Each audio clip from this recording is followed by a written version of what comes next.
Sabemos que os fundos de pensão são bastante cautelosos no processo de alocação, ainda mais se tratando de investimentos internacionais. Além do limite de regulação, também pela própria natureza dos fundos de pensão, que exige o pagamento para os beneficiários. E pensando nisso tudo, convidamos um importante fundo de pensão para comentar sobre o porquê disso, o porquê desse processo de alocação realmente ser mais demorado e cauteloso, e devido a todo o histórico que a gente tem aqui no Brasil. Obrigada pelo convite, a Rúdia, a Gabriela. E falando um pouco, então, sobre os investimentos no exterior e fundo de pensão, além da questão regulatória que você mencionou, a gente tem no Brasil um histórico de taxa de juros muito altas. E isso inclina os gestores de fundos de pensão a concentrar os investimentos dos planos de benefícios em títulos públicos federais, especialmente os investimentos dos planos de benefícios definidos. Muito também para imunizar a carteira, né, fazer um cash flow matching e conseguir garantir o pagamento da aposentadoria do participante. Acontece que isso pode acarretar em alguns riscos, um deles que a gente pode mencionar, o risco de ciclos econômicos, e outro risco de reinvestimento, de lá na frente vai receber o cupom e precisa reinvestir e não ter uma taxa alta de juros, uma taxa atrativa para pagamento atuarial. Então, isso faz a gente buscar mais diversificação e a diversificação via investimento no exterior é uma delas, principalmente para seguir o princípio básico de investimentos, né? O mais simples, o fundamental, que é não colocar todos os ovos dentro da mesma cesta. Então, diante disso, a gente ainda tem um outro desafio que é o home bias, né? O investidor brasileiro, ele está muito habituado a só investir aqui dentro, o investidor brasileiro como um todo, e ele tem muito receio da taxa de câmbio, o que é compreensível, porque a volatilidade do câmbio, do nosso câmbio, é muito alta. Mas isso, em contrapartida, favorece a diversificação dos nossos investimentos, considerando que o câmbio ele tem uma correlação provavelmente a maior parte do tempo abaixo de zero, né, negativa, com os ativos brasileiros, a gente consegue potencializar a diversificação da nossa carteira. E uma outra questão também é o medo do desconhecido, né? A gente conhece os ativos aqui, mas não conhece a legislação lá fora, a tributação, os meios, as plataformas. Então, assim, ainda tinha-se uma preocupação, um receio com o desconhecido. Acontece que no final das contas é tudo investimento, né? Então, assim, a gente fazendo algo bem estudado, bem embasado, não faz sentido algum, e assim, a teoria, a prática já mostra que a gente precisa diversificar, e diversificar globalmente é importante para o nosso portfólio, e principalmente diversificar regiões, moedas, ativos. Aqui no Brasil a gente tem diversos ativos e setores que a gente, aliás, na Bolsa Brasileira, nós temos nós não temos os setores que nós conseguimos acessar lá fora, mas isso tem mudado muito no passado recente, né? Acho que de uns 2 anos para cá, a B3 ela tem um programa de BDR de ETF, por exemplo, que a gente consegue investir localmente e acessar todos os mercados do mundo, os mais diversos produtos, as mais diversas classes de ativos, as mais diversas estratégias.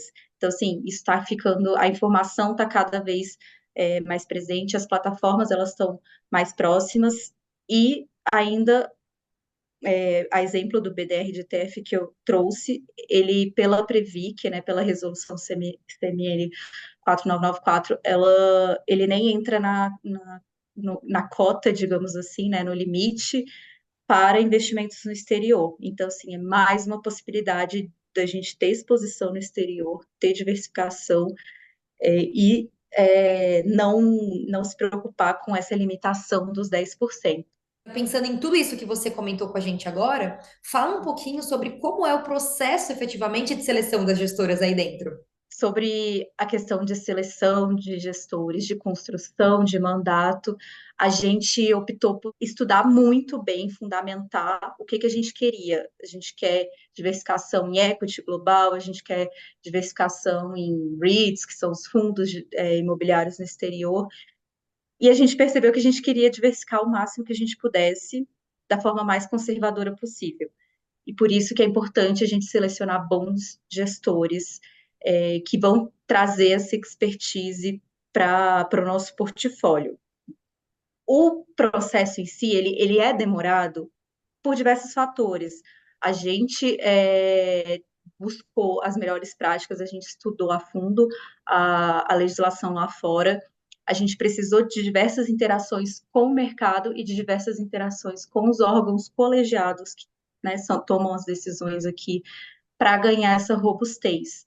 Então, para um primeiro investimento, é importante a gente ter a maior convicção possível, de forma mais segura, mais conservadora e visando sempre o melhor para o participante. E falando nos nossos participantes, né, qual que é o nosso propósito como uma entidade fechada de previdência complementar brasileira? É pagar benefícios aos nossos participantes para que eles possam ter uma aposentadoria e um futuro mais tranquilo.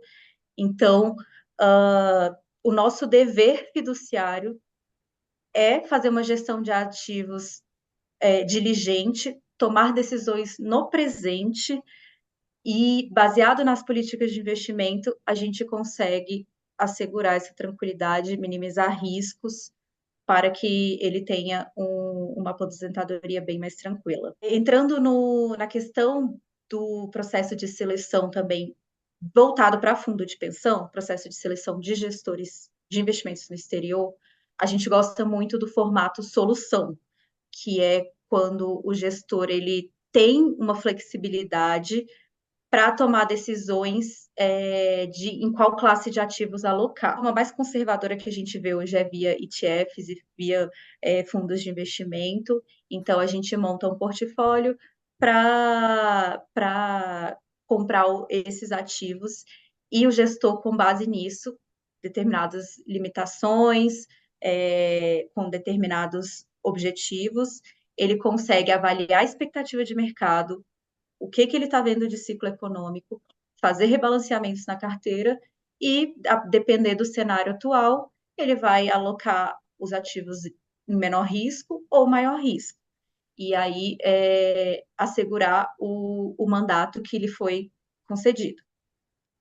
No caso das entidades maiores, eu acho que é um pouco mais simples, porque a gente consegue fazer algo bem customizado, um fundo exclusivo, determinar o objetivo de risco, de retorno e os tipos de ativos e limitações que o fundo pode ter, mas a indústria hoje já está muito desenvolvida, então as entidades menores de porte menor, elas também já conseguem acessar diversas estratégias em fundos abertos que estão disponíveis e adequados à resolução 4994 e que tem boas estratégias mais ou menos nesse sentido. O gestor ele avalia, ele consegue ter uma carteira multiativos e avaliar a depender do cenário onde melhor alocar. E assim, não tem ninguém melhor do que um gestor global que possui presença global para tomar esse tipo de decisão. Não é a gente que está sentado aqui no Brasil para entender o que está acontecendo lá na Ásia, lá na China, enfim, ou na Europa, Estados Unidos, a gente consegue ter uma noção boa. Isso, com certeza, a gente está avaliando constantemente os mercados globais. Mas quem está em loco e é expert nessas áreas, nessas classes de ativos, nessas regiões geográficas, só o especialista vai conseguir dar a melhor informação e, com base nisso, o gestor terceirizado, né, com esses analistas espalhados no mundo inteiro, conseguem prover o melhor portfólio, dado esse nosso mandato. E outra grande vantagem de gestores terceirizados é a transferência de tecnologia. Essas grandes gestoras, elas estão muito dispostas a fornecer para os seus clientes oportunidades de aprender sobre a dinâmica dos mercados globais, questões operacionais e técnicas. Então, assim, independente do tamanho do cliente, do porte, a gente sempre viu essa disponibilidade em fornecer materiais e insumos para os clientes também tomarem melhores decisões. Sobre a questão da avaliação desses gestores, nós temos critérios bastante robustos. Nós focamos muito em avaliação qualitativa e quantitativa em relação ao desempenho da gestão terceirizada. Periodicamente, a gente realiza avaliações, verificar diversos parâmetros, nós temos uma metodologia proprietária de avaliação e a gente avalia diversos critérios, desde rotatividade de equipe, iniciativas de transferência de tecnologia, enquadramento do mandato, se está aderente, se está em linha com o que eles propuseram, ou se tem algum desvio, e a performance em relação ao mercado, porque no final das contas eles também precisam entregar performance. Muitas pessoas falam também que investimento é um negócio de pessoas. Isso é uma verdade absoluta, que está pautado na confiança, né? A importância de um relacionamento de longo prazo é parte disso. Além de comprovar um desempenho histórico consistente, o gestor precisa demonstrar a dominância do que ele faz, a dominância do assunto, e não é de uma hora para outra que isso fique evidente. Então, assim, de fato, é necessário ter essa paciência, ter esse relacionamento de longo prazo e buscar apresentar a melhor solução da melhor forma possível. E isso também a gente consegue, mesmo depois de selecionado, com os gestores que já estão investidos, a gente continua monitorando, avaliando a rotatividade da empresa, é um indicador muito alto da qualidade da gestão. E até buscando entender com os nossos pares sobre a experiência em relação a esse gestor, se já foi cliente, se já teve algum contato, se conhece as estratégias. É importante a gente estar sempre conversando com o mercado, realizando benchmarkings, entender qual, de fato, os outros fundos de pensão também enxergam de melhor para os participantes. Foi um ponto muito importante, que é essa questão realmente do relacionamento. Muitas pessoas falam, né, principalmente as gestoras internacionais, que querem entrar nos fundos de pensão, mas não necessariamente estão dispostos a ter a paciência para entrar nos fundos de pensão.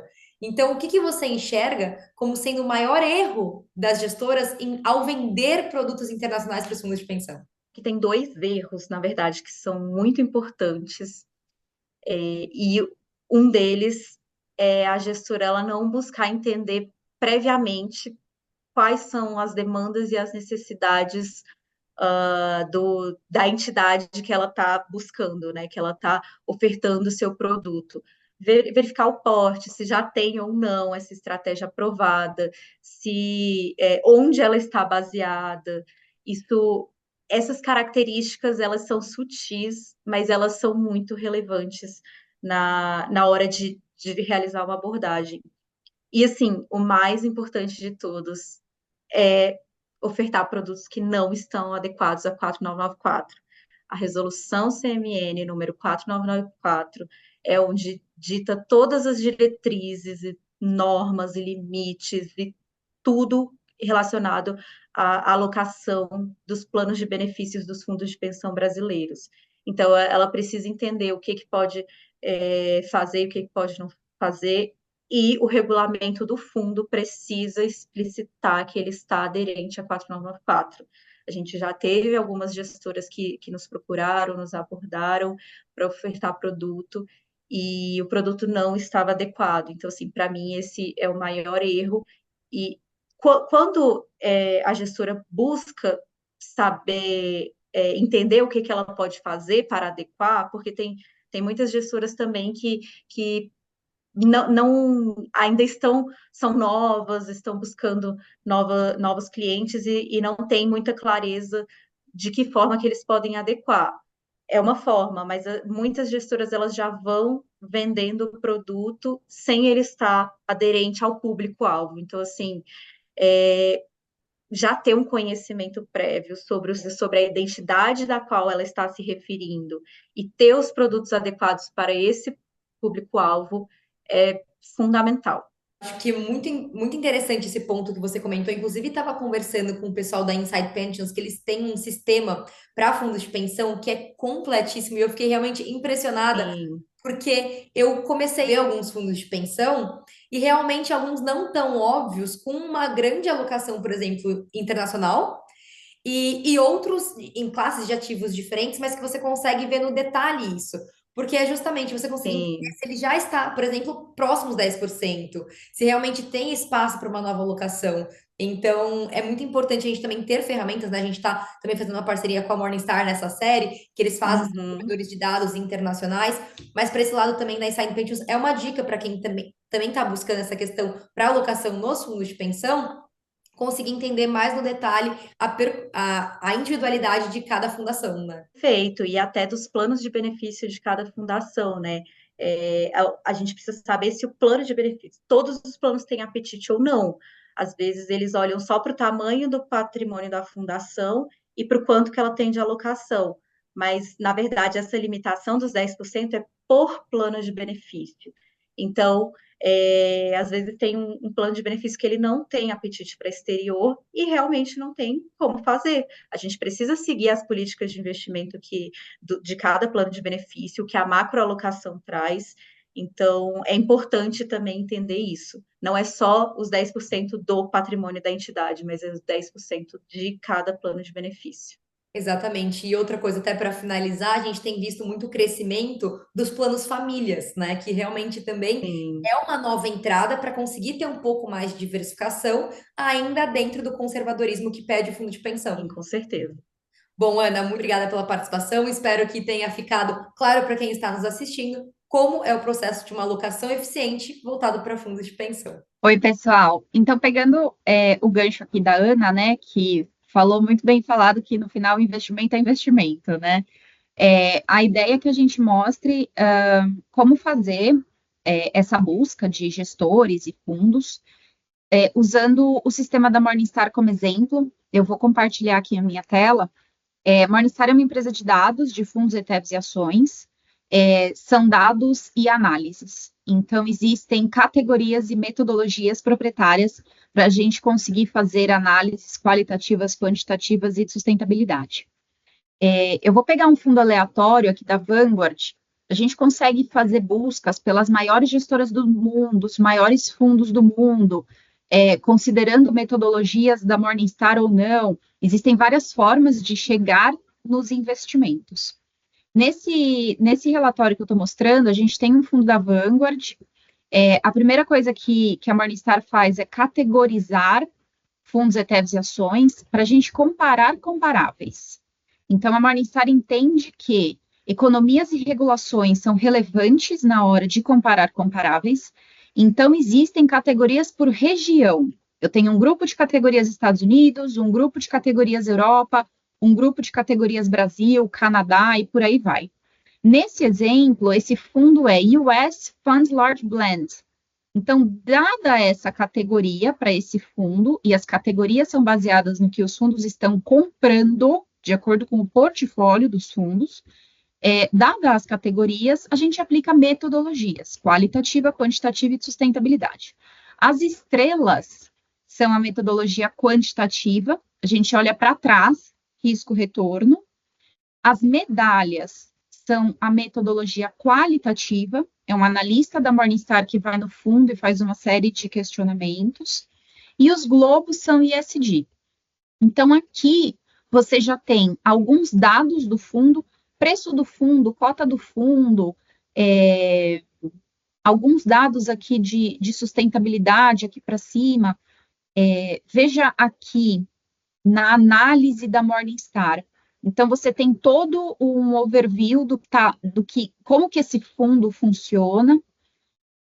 Aqui para baixo, as pessoas que estão ligadas à gestão desse fundo, quem são essas pessoas, há quanto tempo elas fazem o que elas fazem.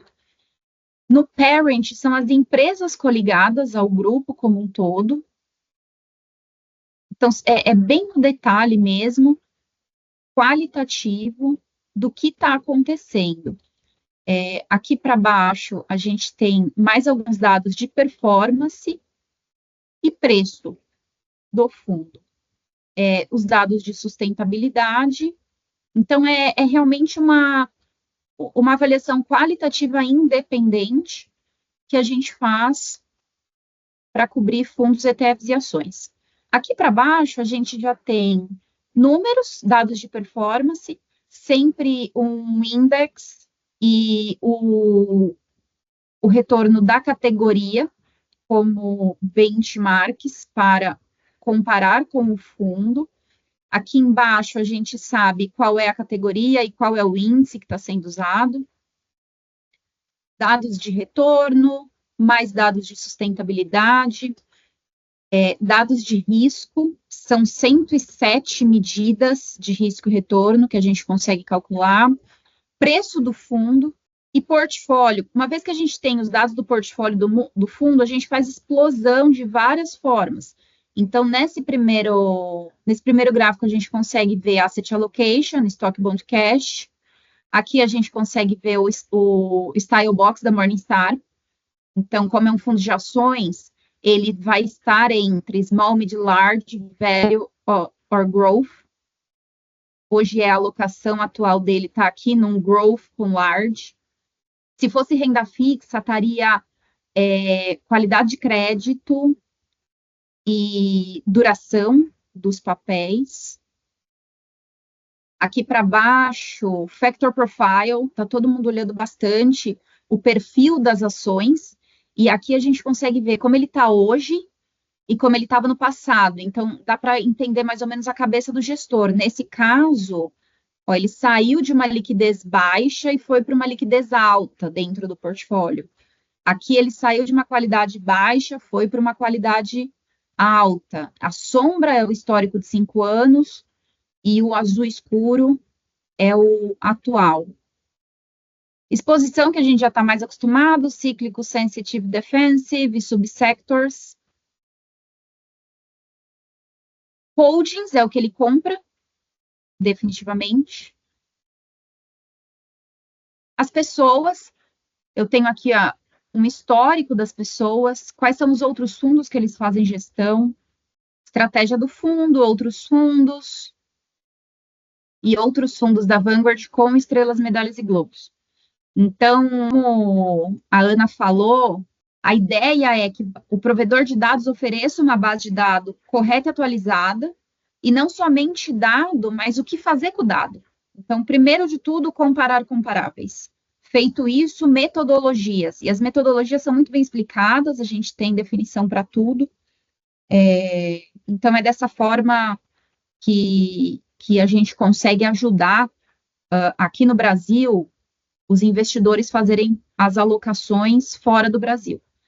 Nos próximos episódios, a gente vai ver um pouco mais na prática.